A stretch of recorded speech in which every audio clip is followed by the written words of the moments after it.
So everyone is on, excited, you know, to hear about your success. And the students are all excited because it's important for them to see, even though you have branched out from this industry into other exciting things, that they have opportunities in this huge umbrella.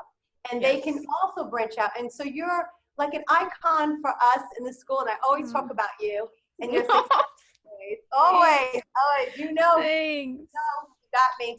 So, and I just wanted you to tell them the beginning of your story, of your journey, from when you decided to come here, and then coming here, and then your exposure and your experiences from here, and then into your exciting journey of your new life and experiences. At the day. So Sounds good. Okay. Well, I'm sure I started as going to school. Well, actually, I started in college with art and design, and I did a lot of art and design stuff. And then once I graduated college, I was kind of bored with it. And I always liked horror movies and haunted houses and Halloween. So I really wanted to get into that. And I thought being a makeup artist would be really cool. So I went to school for makeup, and I ended up getting a job at Halloween Horror Nights, but it was only seasonal. So I only worked during the months of October, and then I would work Grinchmas like months of December. So it was only like maybe a total of 3 months. And my mom's a hairstylist, and so I grew up in her salons and her always having people over and doing hair and stuff. And she always told me, you should get your hair license. You should get your hair license. And so when I was kind of stuck, you know, unemployed for a majority of the year, I decided to get my hair license because they go hand in hand. And even at Universal, there was a lot of wig work and a lot of hair punching and hair tying and things like that. So I was like, you know what, I should do this. And that way I can always have a backup, and I can probably learn a lot more by getting my hair license. So that's what I did. And I moved back to Daytona with my parents and came to school, and I learned so much from you guys, and I'm very grateful, forever grateful. And yeah, so that began my journey into that. And you want me to keep going? Yes. We're so excited to hear about your whole life and your experiences. And everyone, she was the first graduate in our cosmetology program. We were on the other side of the building. Remember? And we had the little room in there while this exciting side was being built. And we made it work. It was exciting. And we were in the room together working and doing the shampoos in that little sink on the side. And so she's signed in. She actually was 2002. We were the first class that we enrolled in cosmetology. Yep. So it's exciting. So now tell us of your experiences and the good things too, and also the atmosphere when you were here, and then as you transitioned out, and oh my God, my students have good questions for you. Okay, good. So, I mean, the atmosphere when I was there was really personal and awesome because we were just starting. So I felt like kind of like a big family, like trying to figure it all out together. And I feel like we got a lot of one-on-one teaching with you guys and a lot of like personal time, which I think now, if I think back at it, I think if I didn't have that kind of relationship, I don't know if I would have pursued it as much as I did afterwards. You know, if it was just kind of like me and 100 people, I probably would have been like, oh, I don't know if I could do this, you know, like, because I'm a very creative person and I get bored very easily. So I was always worried, even when I was in school, like if salon life was going to be something that I would enjoy. You know, I wasn't sure if that was going to be something that I'd like. And I knew being at Universal for so long that there were other options, but I was still nervous, like, I don't know, you know? And I remember all the time you guys would be like, so what do you want to do when you leave? I'm like, I don't know. Like, I'm not sure. I don't know what I'm doing. So there was a lot of times where I felt lost, but I definitely felt a lot more confident after I graduated because having that skill definitely just, I don't know, like even if you're not working in a salon or anything like that, just having that skill is a very, very good skill to have because there's so many different things that you can do. And knowing that I've always wanted to kind of like do film and television and just any type of, entertainment type thing, I knew my options were open. Even if I wanted to do theater, or if I wanted to, be a teacher or whatever, the options were there. So that made me feel confident. And so once I left, I graduated and I went and I worked at a salon. I think I worked at like Great Clips or something like that. It was one of those salons where you start out and you just kind of make your mistakes and you get a feel for things. And there was a lot of times where I was like, oh man, I don't know, like, because you meet so many different people, so you have to really have, it's a hard balance to have like confidence and like, no, I know what I'm doing, and convince your client that you know what you're doing, and at the same time like have confidence in yourself. So I think starting out at a salon like that is a good way to kind of like build up what what you're going to know and your knowledge, and meeting other stylists. And you just have to get through a lot of different types of people and interaction to kind of get that. And so I did that for a little while, and then you were very shy. You were shy. Yeah, I didn't like people. I had a cool work always. It's like, and today, and what, and what. Yeah. And you were like, oh, you're talking to me, and you turned red instantly, like now. I did. I'm talking to you. And I remember you guys asked me like, what's your dream job? I'm like, where I can do hair on people who don't talk to me. And you're like, that's not going to happen. I was like, damn it. It's always like, do I have to talk? Do I need to talk to the client? I'm like, oh, please, you do. Right. But here's the twist. I won because I ended up, after doing that salon work for so long, I ended up getting a job at Ripley's Believe It or Not, which was a wax museum in Orlando. And it was where they did all the figures and stuff. And I was punching hair into wax and silicone and tying knots. And I remember I sent pictures and I said, I found a client who doesn't talk. The best client in the world. The best client ever. No complaints. And so I was from the beginning. Yeah. So you got what you wanted. So I knew deep down, I knew where I belong. But I loved that job. That job was really cool. I learned so much because we would have to basically, because I had my makeup degree as well, I was able to get hired and help with some of the mannequin stuff and building and all the fabrication. But then I was able to also punch the hair and do the laces and all that kind of stuff, wig work, all that, everything that I learned. And it was just really, really, really creative and really awesome. And we would have to replicate people's hair. And so all the things I learned in school just came flowing back, and hairlines and little things that I was like, is this going to matter when I get into a salon? And I'm like, yes, it does. It matters greatly. So I was very excited to do that job. That was really fun. Oh, wow. Yeah, I did that. And then I got a full-time at Universal, and I took that and did that for a long time. And then after that, I got offered a job to actually teach at my makeup school.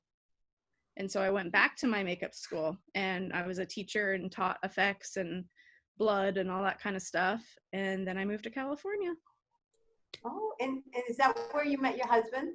I met my husband through friends in Orlando, and he got a job at Universal building like the houses and doing rigging work and stuff like that. So we met before just through friends, but then we both started working at Universal, and then we took a trip out here to California, met up with some friends, and that's when we made the decision that we wanted to move out here and try and do film and television and all that kind of stuff. Wow, so that's exciting. And also, I really loved your wedding. Oh, thank you. Your wedding, given the fact they ran Universal and they did Halloween Horror Night, the both of them, you really need to hear about their wedding. Yeah, we really wanted to make it a show. So we pretty much took everything we knew and built things. We built a lot of props. We got married at the Science Center, so we already had the dinosaur bones around us, so that was pretty cool.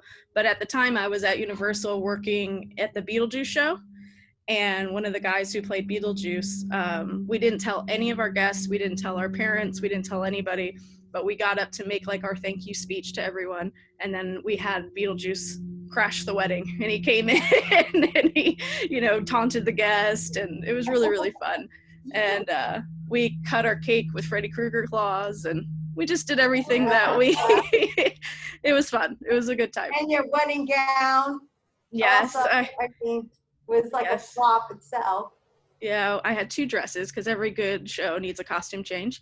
And so it was fun. It was a lot of fun. It was so exciting. And so, I didn't have to hire a hairstylist because my mom did mine. Aw. Yeah, so that was that. You did a beautiful job.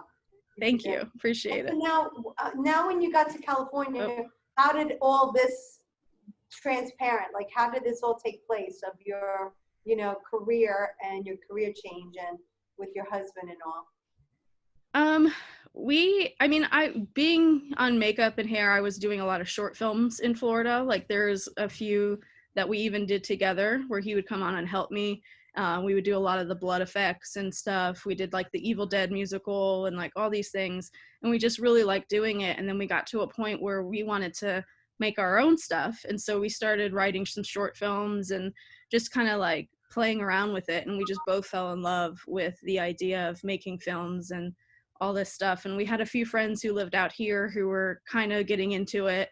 And we came out here and we said, why not? Let's just take a chance and let's just see what happens. Worst case scenario, we come back home. We come back and we go back to what we were doing because we love doing that too. So we got married and saved our money and came out here and took a chance. And one of the biggest things was a lot of people are like, oh, you go out there and you have no idea what you're going to do. But I had a little bit of confidence because I did have my hair license and I transferred it into California. And I said, worst case scenario, I work at a salon, until I figure out what else I want to do.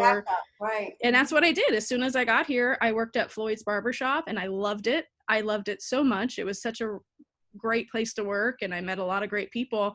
And one thing about being in that salon is every person who sat in my chair was somebody of a different type of industry, So I met producers, I met actors, I met directors, writers. I met the writer of Freddy versus Jason. It was amazing. and you just don't even know, they sit down, they're just ordinary people. And then you get to chatting. Oh, what do you do? What do you do? And then before you know it, you're like, oh, you're the producer of my favorite horror film ever. And you're, you know what I mean? And then you make all these connections. And Aaron, I don't know if you guys watch American Horror Story and all those things. You guys watch it? Yeah. Erin Kruger is one of the people who is like the main makeup artist, and she's a producer on the show now. She would come into the salon and she would tell me, oh, if you want to get into, doing makeup on films, you should be in a lab and, you should do this and that. So I got tons of advice just working in the salon, and just being there and meeting people. And so that was really, really cool. And it really helped and it got us kickstarted here. And like I said, I'll forever be grateful that I had my hair license because it's helped so much along the way. That is exciting. And you learned how to communicate. So I did. The real people. So it was all in increments, but it ended up making. Yes, I did. I learned how to communicate. And now the funny thing is I love producing and writing and all this kind of stuff. And I'm getting more into the production side of things where communication is key. So it's funny that I went from like, I don't want to talk to anybody to where I'm like, now I want to run the freaking show, so it's fun. So cool. So good. It is cool. So now, explain that part, your new adventure of my new adventures and now producing and doing all that. So once we got out here, I actually worked for a place called Dapper Cadaver for a little bit, which was a place that like builds body parts for TV shows and stuff. So I was able to talk to a lot of people who produce shows and write for shows and stuff. They'd come in and we would just talk about things. And a big part of it was us making our own stuff and our own films. And I got into editing them and I got into basically kind of coordinating everything. And I just fell in love with it. I absolutely fell in love with it. And so we just I think we made about 6 films since we've been here. We've done our own films, won a few awards at conventions and things like that and film festivals. And I don't know, I just really like it. And so I do a lot of editing for other things too. I have a couple of friends who have shows and YouTube channels and I do some editing for that. And yeah, so that's what we're doing. My husband is a what's called a set rigger.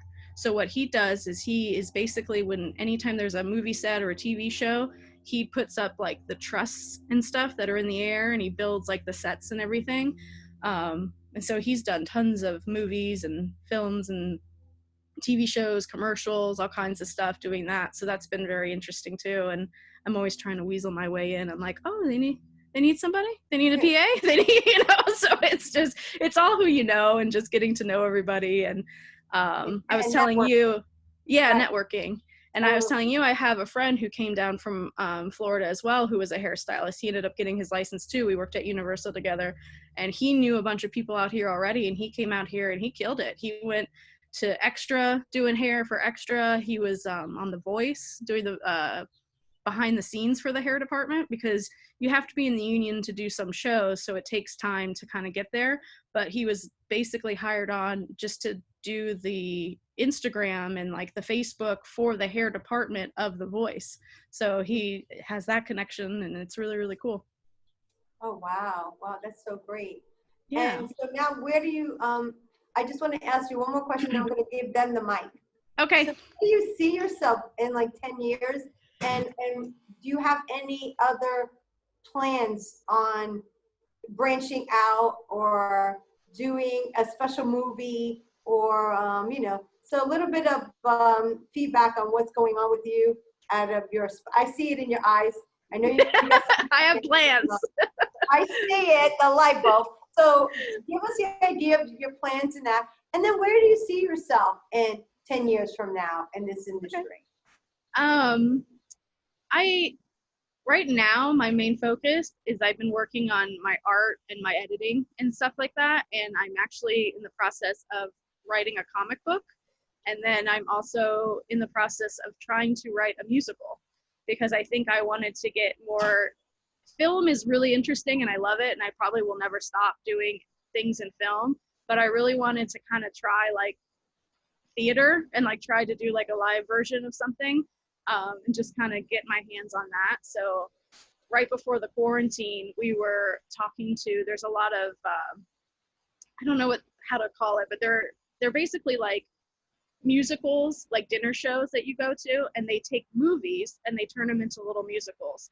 So and it's kind of like funny, they make it funny. So they do like Home Alone and A League of Their Own and like all these things, and they take those movies and they make them into these little musicals that you watch while you eat dinner. And I fell in love with that. And so I started talking to them, and they said, write one, and then we'll go from there. And so that's what I started to do right before the quarantine. And then they shut everything down.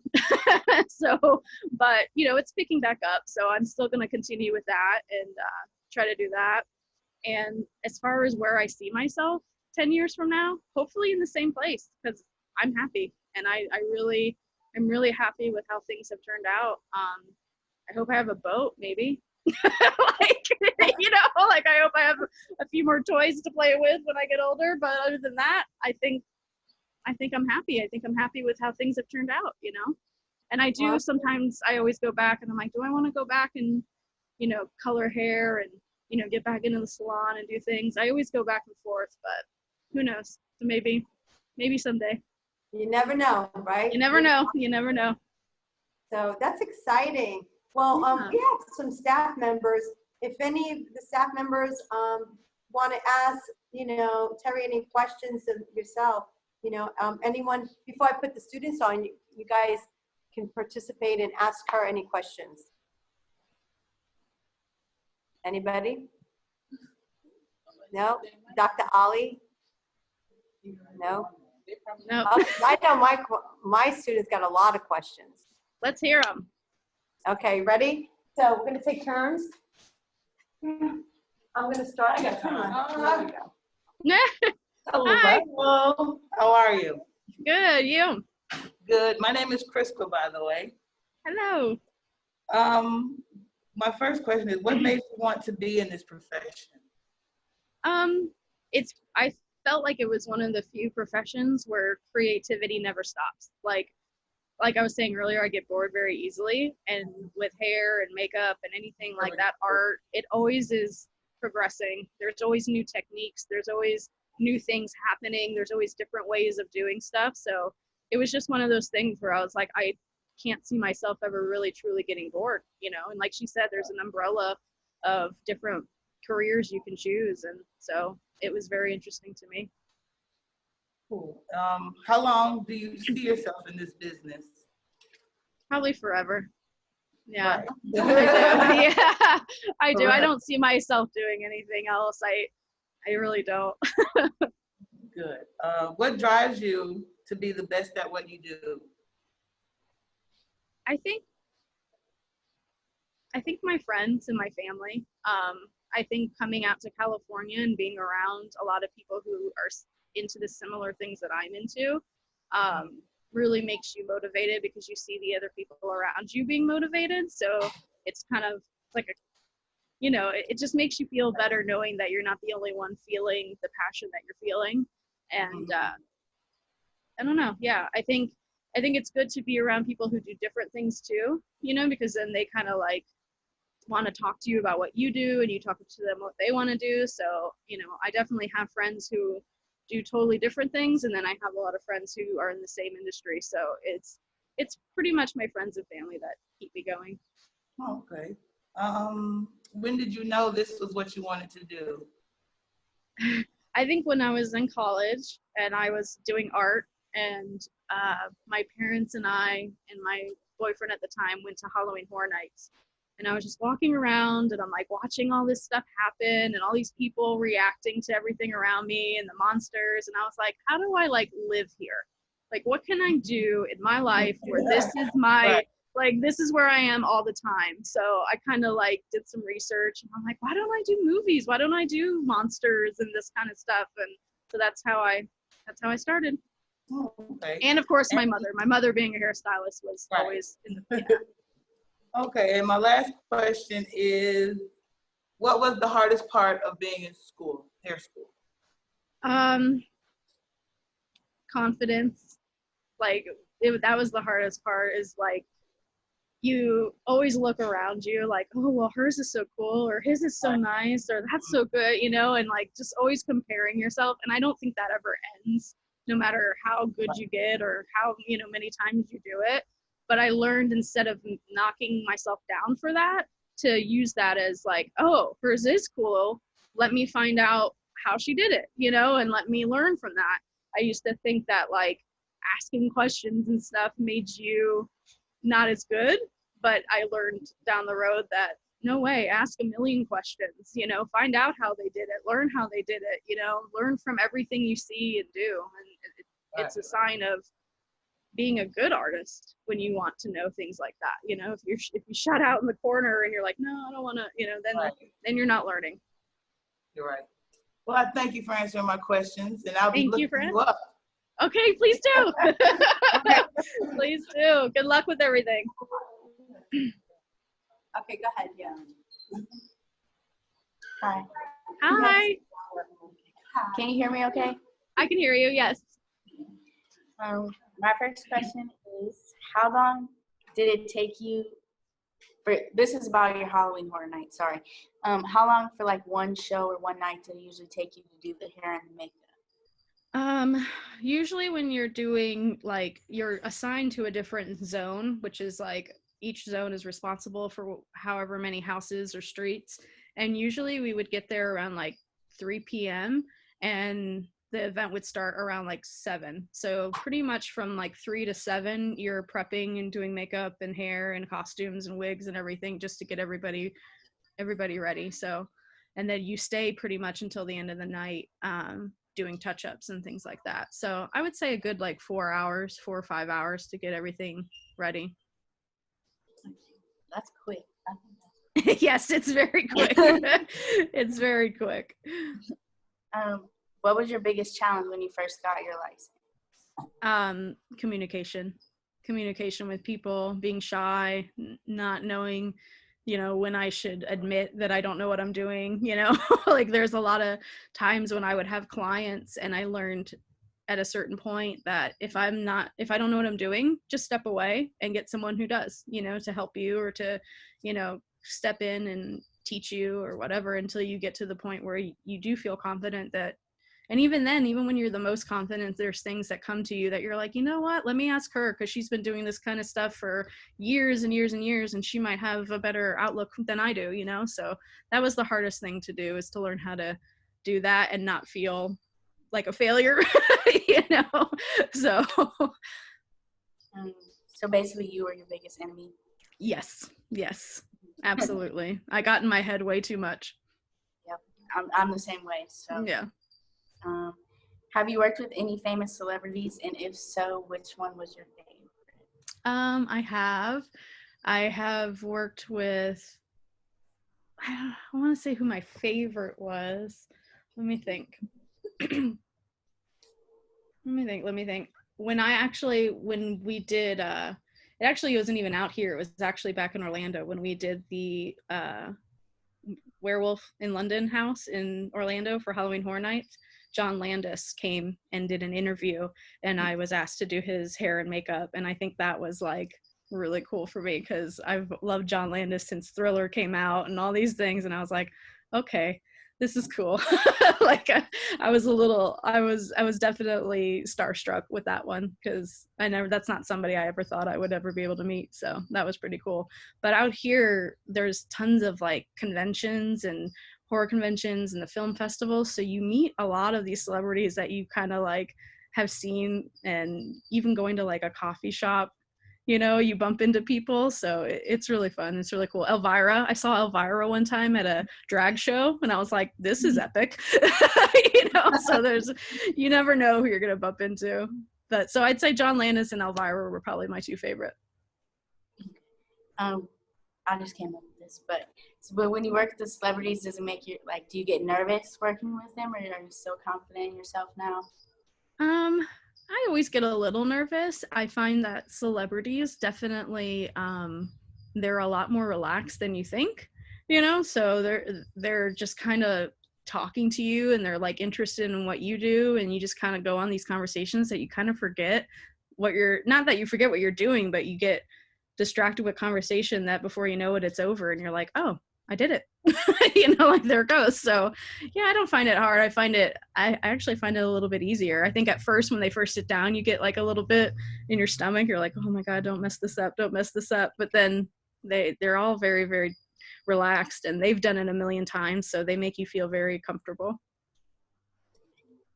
I said, how often do you feel like you learn something new? Kind of.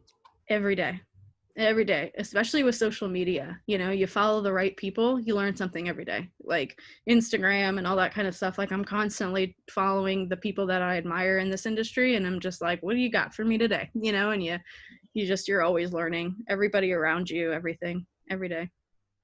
Okay. And my last question is, have you ever thought about giving up? And if so, what kept you going? Yes. My first salon after graduating, when I was at like Great Clips, and people were yelling at me and I was doing things wrong, I was like, I'm done, you know, like I'm not doing this. But I kept going because I knew it. Honestly, because of the teachers. I remember the teachers telling me, like, this is going to happen and you're going to feel this way, and just keep going. And I did, because what's the worst that could happen? You know, you don't end up liking it, and then you find something new. But luckily I stuck with it and ended up liking it. So. All right. Well, okay. Nisha? And you guys, you have questions. I'm just trying to go around. Hello. Hello. My name is Nisha. Hi, Nisha. So my first question is, like, how, when you're on set with your husband and y'all working together, like, how is it working with him? I love it. I can't speak for everyone, because I know there's a lot of people that can't work with their husband, but we were friends long before we were married, and we had worked, like I said, at Universal together. We made short films at our house. We planned our whole wedding. Like we work well together. So I love it, you know, and being that we've done it for so long, we've been together for about 10 years now. Being that we've done it for so long, we know how each other works. We know, you know, the arguments that we have gotten into during those times, how to avoid them, and, you know, who's good at what. So it's communication, and I like it. Okay. Like, what's the biggest difference between, like, you know, doing regular hair in the salon and makeup versus costume hair and makeup? I think the biggest difference is when you're in the salon, you're talking to your client and it's kind of like a one-on-one thing. Whereas in film and all these other things, you're communicating with a whole group of people. So the person in your chair really doesn't have much say. So you're talking to producers and you're talking to the costume person and you're like, okay, well, you have to kind of like work around everybody else. And you're asking the costume person, like, you know, do they have to put something over their head? Like, should you get them dressed first? Should I go first? So you kind of are just communicating with, like, I would say like 10 people versus just you and that client. So that's what makes it a little bit more chaotic, but at the same time, a lot more fun because, you know, there's so much going on that you're like, this is fun, you know? So yeah, I would say it and speed, that's also a thing too. Like when you're in the salon, it's kind of up to you. Like you're like, okay, this will take me this long, and you kind of dictate how long it's going to take for you. When you're in the film industry, they tell you how long you have. So you get a little bit more anxiety because you're like, all right, I've got an hour to do this. So here we go.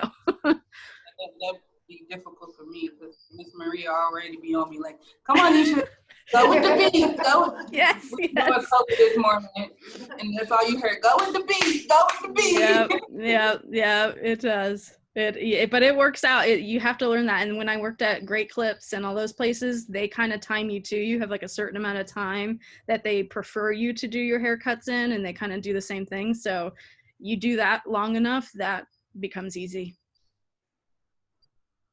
Okay, my third question, somebody already asked it, so I'm gonna ask another one. Like, what's the best project you've done? Well, I would say the best project we've done is the one we wrote. We wrote a horror movie using a puppet, and we had a puppet made, and he was like this little alien puppet, and it was probably the most fun project we've ever done, and it was the most challenging, but it was really, really cool to do all that, and it's really neat.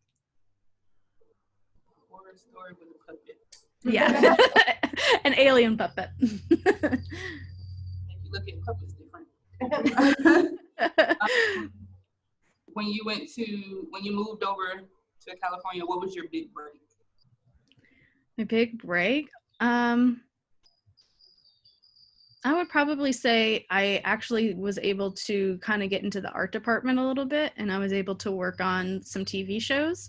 And that was when I met a lot of the producers and writers and things like that, and was able to get into that a little bit more and have more connections there. So I would say my big break was having the opportunity to do art department on the Andy Cohen show. They came out here to California and did like the Real Housewives reunion and the Vanderpump Rules reunion and all that. And so I was like, this is cool.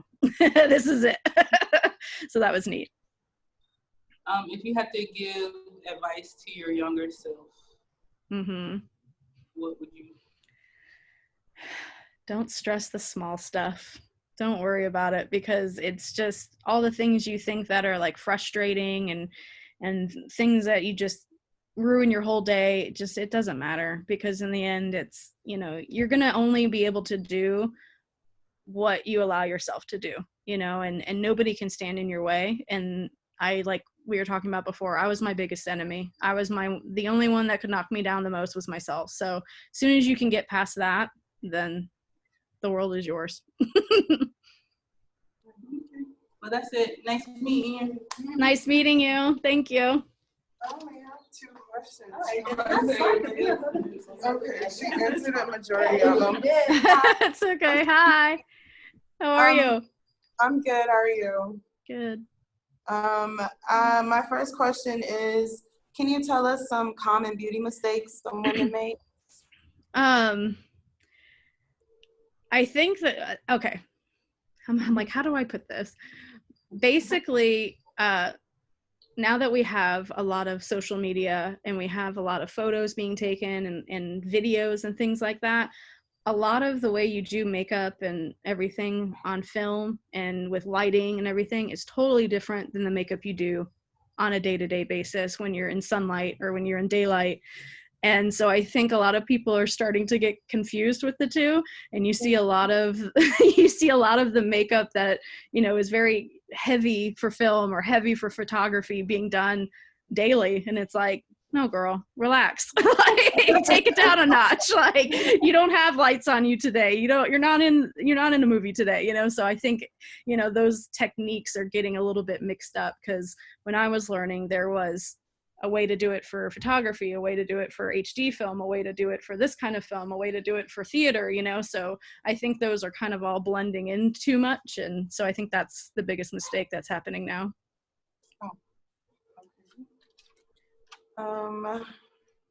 What do you love the most about doing makeup and creating different looks? It's always changing. It's always something different, and you are always doing something different with yourself and your creativity, you know, and people challenge you, and they kind of give you a project to work on, and they tell you, like, this is what we want, but then you're also allowed to bring what you want into it as well. So it's just always something new and something challenging, and I love that. Okay, well, thank you. Thank you.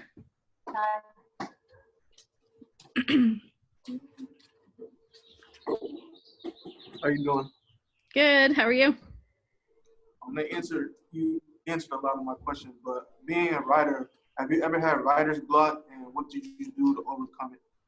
Oh my God. I feel like I have writer's block more than I do anything else. It's hard. I try my best just to kind of get away from distractions. So I've learned how to, like, get away from social media, get away from TV, get away and just kind of sit with myself and my thoughts. And then hopefully that kind of kickstarts things. It's so easily to get distracted nowadays that writer's block is so easy to get, you know, because you're sitting there and you're like, I don't know. And then before you know it, you're 10 hours in on a TV show and, you know, 6 hours in on a Facebook tweet and Twitter, you know, and you're like, what am I doing? Like, what am I doing with my life? So yeah, it's hard, but getting away, and just, California is a beautiful place. And I'm very lucky to be able to have, you know, a place where I can just step outside and just kind of relax and gather my thoughts. So that's usually what I try to do, get away from society and technology. And where do you get your inspiration to write and design for movies? Other movies, you know, other things that I've seen. California is a very creative place. So even when you're driving, there's murals that are being made, and there's, you know, graffiti and things that just are like so inspiring. There's art everywhere. And just seeing things that really, you know, make me want to do the same thing, you know, and seeing movies that are just like so big and out there and going, how did they do that? And it inspires me. Okay. And how did it feel to be one of the first students at Daytona College to go to college? It felt pretty cool. It felt pretty cool. Yeah, I liked it. Thank you. Thank you. Okay. I'm sure you're down to more questions. Hi, my name is Candace. Hi, Candace. Nice to meet you. Nice to meet you. So I'm really shy too, and I have a hard time talking to people. Mm-hmm. So do you have any advice on like how to get over that? I love this industry, and it's like I'm very artistic and creative, but I'm shy too. So yeah, just keep doing it. That's the only thing. I think working in a salon really helped, because you can't really turn away from it. You know, once they're in your chair, what are you gonna do? You know, like, you can't put headphones in and be like, all right, here we go. You know, like, you just kind of have to keep doing it and keep talking. And trust me, there's going to be those people that are going to make you never want to talk to people again. But those people definitely, you know, make you appreciate the other people more. So then you kind of like actually start enjoying the conversations once those negative people aren't in your chair. You know, you're like, oh, you know, you're very nice. And like, you kind of get excited. And not to mention, talking to your other stylists helps too. Because once you're in a salon, you're talking to everybody, you know, and when there's nobody in the salon, it's all just like, I'm sure at school, you're all talking to each other and everything. So you just kind of start to learn, like, you know, it's not that big of a deal, I guess. And you end up repeating yourself a lot, you know, because people, especially once you start getting new clients, but then once you start building that repertoire with people and that relationship, it gets easier because you're like, oh, here's Nancy. I've seen her 100 times this year, you know, and I know everything about her, and we, you know, we're just picking up where we left off. So it gets a lot easier. Thank you. You're welcome. Anybody else? Nice. You're in the makeup. Do you ever take any classes on the side, like?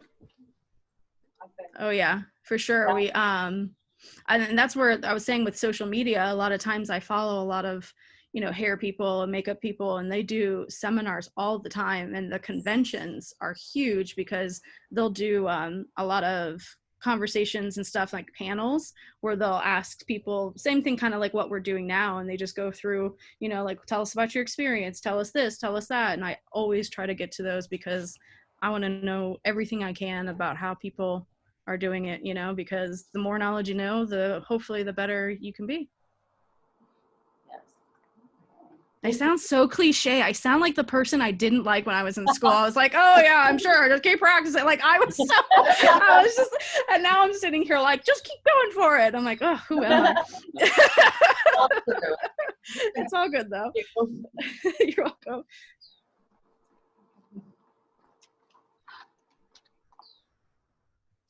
Hello.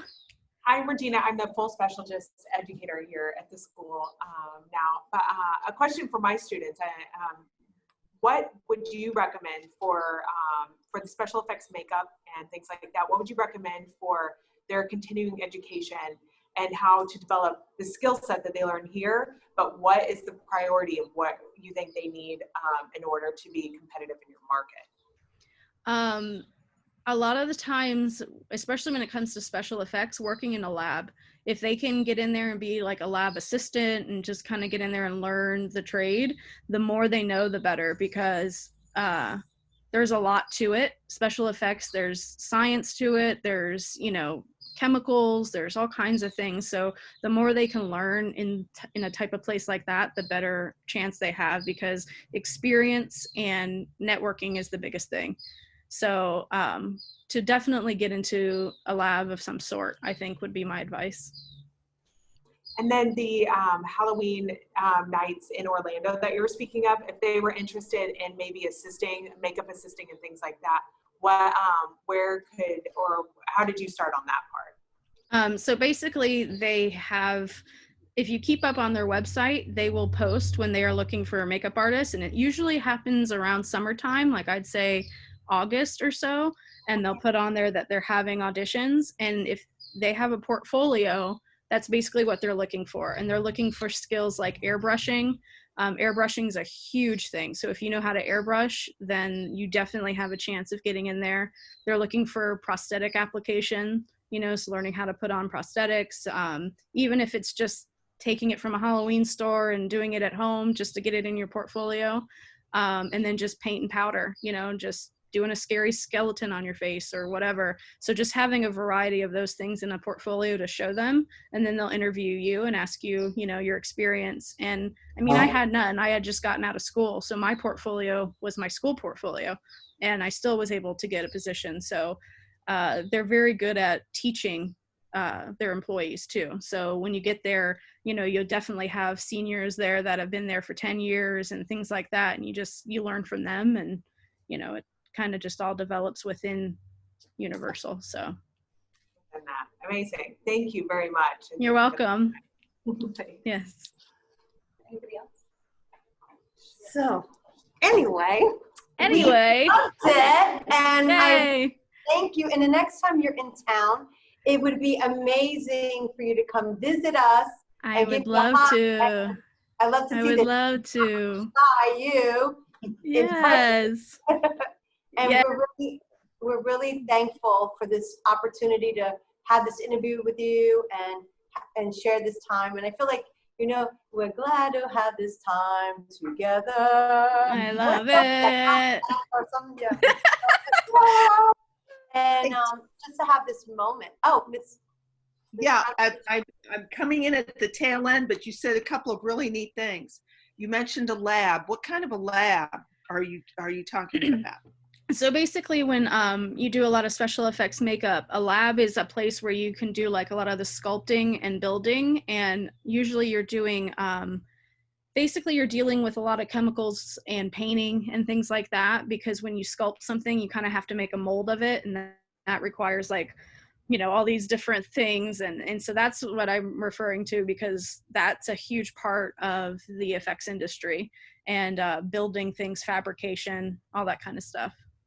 So labs are usually production companies will have, or effects companies will have a lab that they work out of for when they do films and things like that, and they usually hire assistants and things to help them.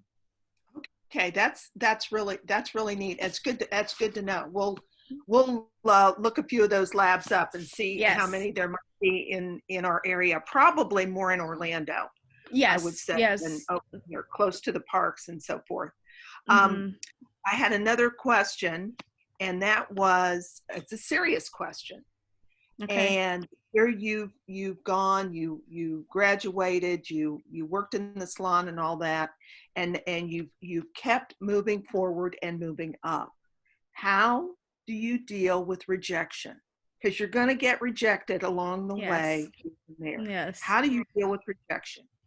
I think in the beginning it was hard, but I've learned that even the best of the best get rejected. Rejection isn't always about you. Rejection isn't always, oh, we don't like you, or you're not good enough. There's so many factors that play into rejection.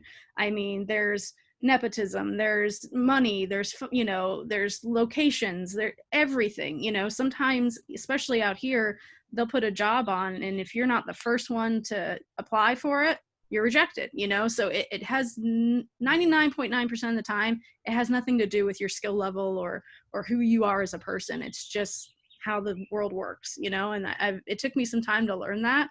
And so when I get rejected now, I don't think of it as like, oh, what did I do wrong? I just go, that wasn't the opportunity that the universe wanted me to have. And then I sage myself and I get over it.